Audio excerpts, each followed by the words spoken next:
पश्चिम मेदिनीपुर के घाटल लोकसभा सीट से जीत हासिल करने वाले तृणमूल कांग्रेस के उम्मीदवार सांसद दीपक अधिकारी उर्फ देव का पूर्वी मेदिनीपुर के पांसकुड़ा के जिनाखाली में अभिनंदन किया गया।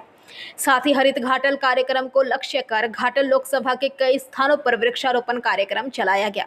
पांसकुड़ा के जिनाखाली में अंतिम कार्यक्रम भी संपन्न हुआ। घाटल पांसकुड़ा राज्य राजमार्ग के किनारे भी कई पेड़ लगाए गए। अभिनेता देव ने वृक्षारोपण कार्यक्रम में भाग लिया। इस दौरान देव ने कहा कि घाटल लोकसभा में जितने लोगों ने वोट दिया है, अगले 5 साल में घाटल को हरा भरा करने के लिए उतने ही पेड़ लगाए जाएंगे। साथ ही इस दिन मीडिया से रूबरू होकर कहा कि घाटल के लिए मास्टर प्लान तैयार किया जाएगा। हालांकि जो योजना 2011 में तैयार की गई थी, उसे 2024 में फिर से सर्वेक्षण किया जाएगा।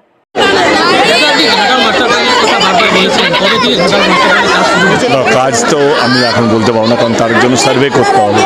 আবার ঘাটাল মাস্টার প্ল্যানের যেই প্ল্যানটা দিয়ে 2011-তে যেই প্ল্যানটা সাবমিট হয়েছিল, সেই প্ল্যানটা আজকে 2024-এ সেটাকে আবার নতুন করে সার্ভে করতে হবে।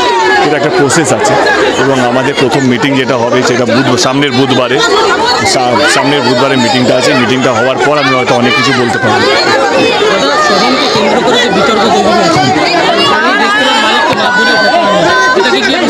একদমই না।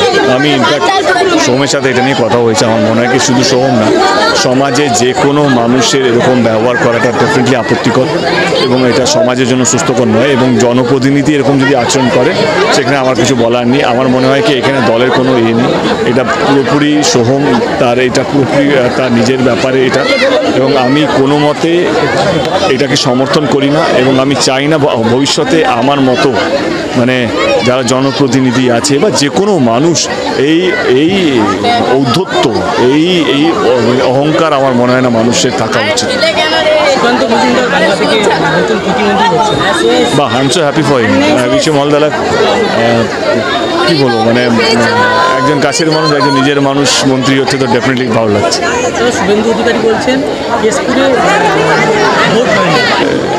একটা প্রচারের সময় একটা ভাষা ছিল যেটাকে আমি রাজনীতির ভাষা বলতাম। এই ভাষাটাকে আমি বলবো হেরে যাওয়া, পিছিয়ে যাওয়া ভাষা।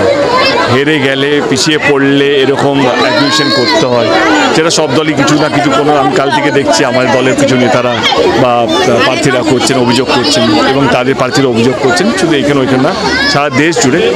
দেখো, যারা জিতে আছে তারা কোনোদিনও হেরে যাওয়ার কষ্টটা বুঝবে না, কারণ তারাও ওই গরমে খেটেছে, বাড়ি বাড়ি পৌঁছেছে, তো তাদের যন্ত্রণা, তাদের কষ্টটা অনেক বেশি। Bureau report, PBTV news. नियमित अपडेट एवं दुनिया भर की ताज़ा खबरों के लिए हमारे फेसबुक पेज को फॉलो एवं यूट्यूब चैनल को सब्सक्राइब करें।